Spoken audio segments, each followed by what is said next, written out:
Hi, welcome to Pink's Picks, recommendations from a retired English teacher. This is not only episode 44, but it's also Pink's Picks' first anniversary. Yay! Thank you for your support. Today's picks were written 30 years apart by prolific author Barbara Kingsolver. The Bean Trees, her first novel, was published in 1988, and Unsheltered, published in 2019. Previous to these two pieces, my only exposure to Kingsolver was the Poisonwood Bible, which is sitting right up there on the shelf. I read it a couple of decades ago, and I absolutely loved it. Of these two, I loved The Bean Trees, and I really liked Unsheltered. Unsheltered is categorized as political fiction, and as such, I found most of the political dialogue between diametrically opposed siblings a little contrived and heavy-handed.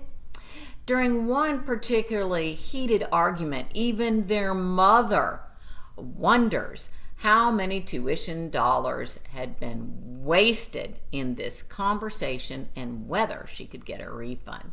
But Unsheltered is so much more than their diatribes.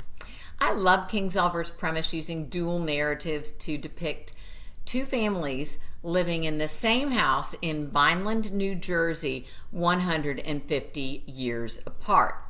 I love protagonist Willa, named for Willa Cather.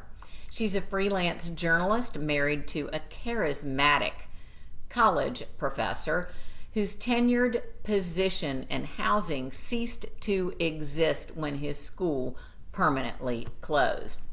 Consequently, Willa and Yano, two hardworking people who do everything right in life, have arrived in their 50s essentially destitute. Unfortunately, their travails do not end there. As a result, Willa and Yano live under the same deteriorating roof as Yano's disabled elderly father, their oxymoronic adult children, and newborn grandson. Throughout, Willa's witty, often irreverent interior monologue lifts her and entertains us. I love Kingsolver's stylistic device of naming each successive chapter after the last words in the previous chapter. Thus, she transitions seamlessly between 2016 and 1874, when Vineland was a so-called utopian community.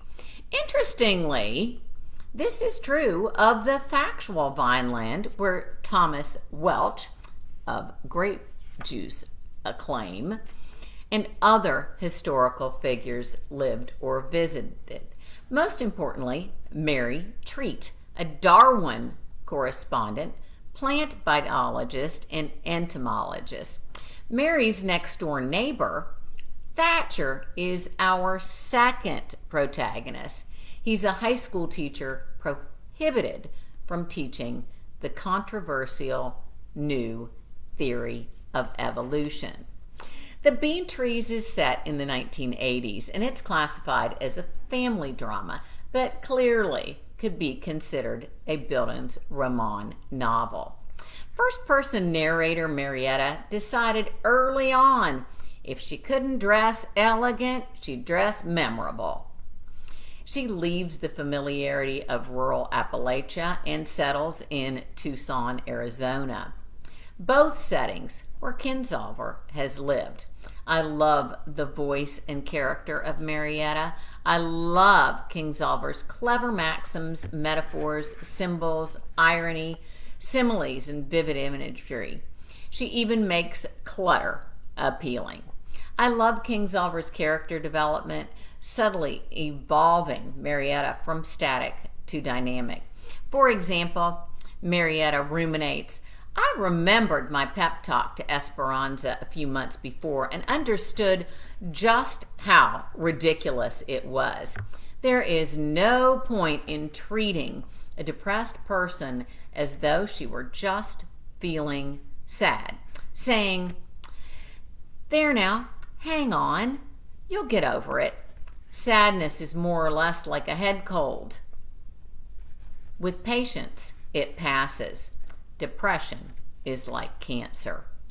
Both books feature Kingsolver's familiar themes of the environment, human rights, social injustice, immigration, marriage, as well as the idea that it is who gives us love, more so than who gives us life, that defines family. Minorities and strong women people her novels as humor proliferates. Unsheltered, at 461 pages, is longish, but well worth the read. I give it a B. The Bean Trees is much shorter. It's thoroughly delightful. I give it an A. Next time, I will be discussing Denise Mina's Conviction.